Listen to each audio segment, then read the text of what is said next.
जैसे यहाँ आए हुए बच्चे जो सो भी गए, छोटे छोटे बेटा बेटियां, उनके ऊपर भी ये वाणी असर कर रही है। उनके अंदर बहुत कुछ प्रक्रिया कर रही है।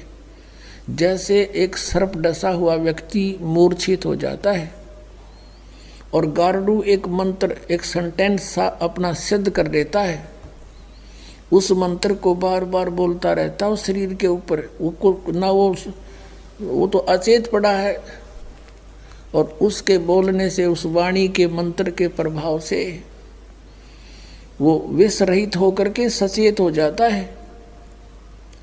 और ये वाणी तो सब सिद्ध है परमात्मा सतपुरुष की। और हमारी आत्मा असंख्य जन्मों से सनी पड़ी है इन पापों से। प्रारब्ध के पाप भी बिना गिनती के हैं, और इस वाणी के रह रहकर पाठ और सुनने और सुनाने से, करने से, ये आप किसी का ना भी समझ माती पशु पक्षी चींटियों पर भी असर करेगी, और इन बच्चों पर जो इन पर और शीघ्र करेगी, क्योंकि ये मनुष्य जीवन प्राप्त है। और ये जितने भी पशु पक्षी हैं, जीव जंतु, पेड़ पौधे, घास फूस, ये सभी जीव हैं, ये अपना कर्म भोग रहे हैं। इनके ऊपर भी परमात्मा की यह अमर कथा असर करेगी। इनको शीघ्र अब मनुष्य जीवन मिलना शुरू हो जाएगा। और कलयुग में जहाँ जहाँ इस मालिक की वाणी का प्रचार इब तक ढूंढा ठाओगा परमात्मा, क्योंकि मोबाइल बनवा दिए दाता ने, इसी चिप बनवा दी, इसमें 40 घंटों का सत्संग अमरवाणी आ जाती है। और जहाँ भी कोई बच्चा, जैसे यहाँ देखता है दास कोई बेलदारी कर रहा है अपना, यहाँ कोई सेवा करने आ रहे हैं, मोबाइल चल रहा है, काम कर रहे हैं। खेतों में भी अपने जेब में मोबाइल चल रहा है और काम कर रहे हैं, वाणी वहाँ भी चल रहे हैं, सुन रहे हैं, मंत्र चल रहे हैं। तो जहाँ जहाँ ये वाणी फैलेगी उन सब का उद्धार होगा, इस सत्कर मान लेना, और मनुष्य जीवन प्राप्त होगा। आधे से ज़्यादा संस्कार इनके खत्म हो जाएंगे उनके भी, और तुरंत मानव शरीर प्राप्त कराना शुरू कर देगा, क्योंकि हम सभी उस परमात्मा के बच्चे हैं। और उस परमात्मा ने सभी के ऊपर रहम है, सभी के उद्धार की चिंता है, किसकी किस प्रकार होगी, किसकी किस प्रकार होगी, वो सब अब परमात्मा ने सारे फार्मूले लगा देने हैं। क्योंकि अब ये वो मोक्ष समय आ गया जो परमात्मा का।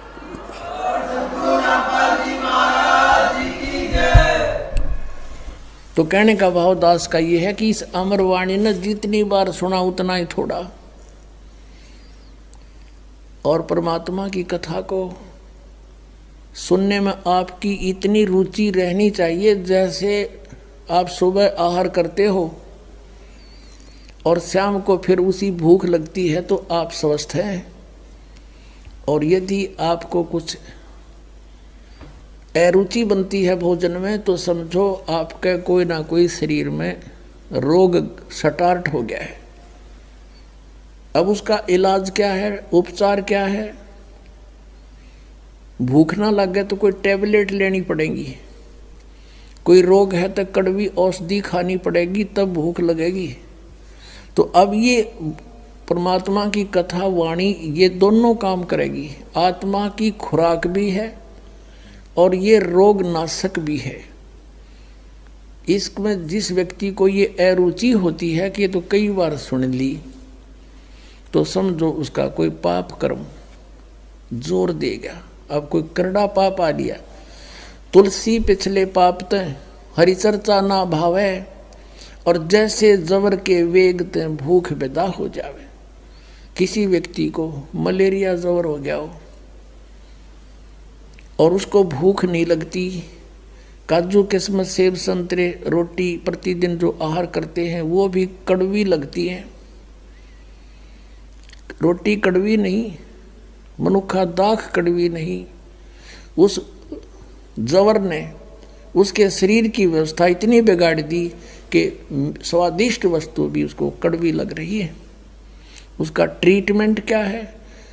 कुनीन खानी पड़ेगी, कड़वी जीभ पर बिना रखी जाए, इसी कड़वी, और फांकी मारनी पड़ेगी, तब वो जबर उतरेगा।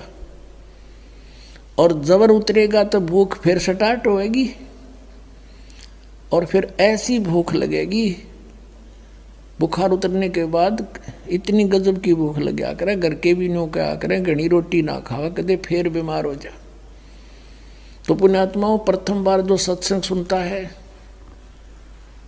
उसने अरुचि सी बनती है, कदे सुना नहीं, कबीर भगवान बताओ, हमने तो ये कदे सुना नहीं। तो ये उसका जवर है, मलेरिया हो रहा उसका।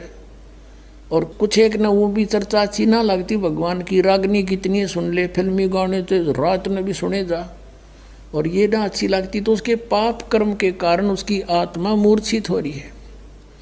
वह ग्रस्त है उस जवर से, पाप के जवर से। और पाप कटेंगे इस अमृत की वाणी, अमृतवाणी के ट्रीटमेंट से। और फिर वो व्यक्ति हिम्मत सी करके ये वचन सुन ले भगवान के सत्संग के, ये फांकी मार ले और 5-4 सत्संग ना चाहते हुए भी सुन दे। जैसे ये गोलियां कोई खाकर, बट्टी जो खाकर राजी है कोई, पर हंगासा करके खानी पड़ती है और फिर रंग लाती हैं, बुखार उतार देती हैं। बुखार उतरते फिर वो रोटी इतनी स्वादिष्ट लगती है कि सूखी खा जा, सब्जी की भी आवश्यकता नहीं। अपने आत्माओं, ये दास देखता है गांव-गांव में, घर घर में जा करके दास ने परमात्मा के ये अमृत वचन सुनाए। पहले तो परिवार का एक सदस्य किसी के कहने से दास के पास आया, फिर पाठ रखवाया। घर जाते थे तो घर वाले उनके सारे नो कड़वे कड़वे देखा करते, यू कौन आ गया, यू क्या करेंगे फंड हमारे घर पे। और जब सुने थे सत्संग 3 दिन सामने बैठ कर ना सुने थे तो अम्मा ही लाया करते छत पे, सुन इनने भी सुनना था। वो अपना बैठ कर कितना न कितना जरूर सुनते, कोने में, कमरे में, बाहर भीतर। तो ये तो इसे वचन है, उसकी उतार देंगे बुखार को। अगले दिन तो वो सत्संग सुनने के लिए सामने बैठ जाते थे। और फिर वही व्यक्ति जो सुनना भी पसंद नहीं करे थे, 100-100 किलोमीटर जाकर सत्संग सुनने आया करते, वह भूख जागी उनके, वह पाप कट गए, वह बुखार उतर गया पाप कर्मों का। इस वाणी में इतनी प्रबल शक्ति है, भगवान की वाणी है, कबीर भगवान की, गॉड गिवन है, गरीबदास जी को दी उन्होंने आगे लिखवाई। भगवान